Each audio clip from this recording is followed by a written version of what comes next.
இதே மாதிரி ரிமோட் கண்ட்ரோலில் ஆப்ரேட் பண்ணலாம். அது ஓகே, ஒரே இடத்துல உட்கார்ந்து உங்களுக்கு 4 ஏக்கர் வரைக்கும் யூஸ் பண்ணலாம். ரிமோட் அக்சஸில் ஜோய்ஸ்டிக்கில் operation, left right front back.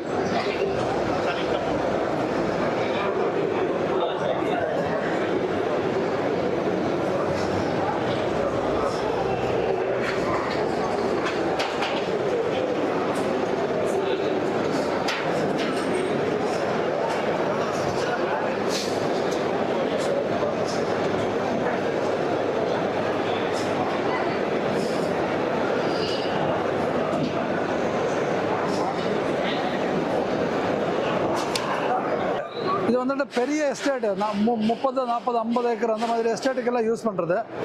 இது வந்துட்டு ரிமோட் கண்ட்ரோலில் உங்களுக்கு ஒரே டைமில் 400 மீட்டர் வரைக்கும் யூஸ் பண்ணலாம். இந்த ஜோய்ஸ்டிக்கில் ஆப்ரேட் பண்ணுறது 400 meter left and right, front and forward. Okay, 400 meter use பண்ணலாம். இது பெரிய பெரிய estate 300 acre, 30 acre, 40 acre, 50 acre அந்த மாதிரி எஸ்டேட்டுக்கு யூஸ் பண்ணலாம். ஒரே இடத்துல உட்கார்ந்து 4 to 5 ഏക്കർ നമുക്ക് വീട് കട്ടി பண்ணலாம். പിന്നെ ഇത് വന്നിട്ട് നമ്മളുടെ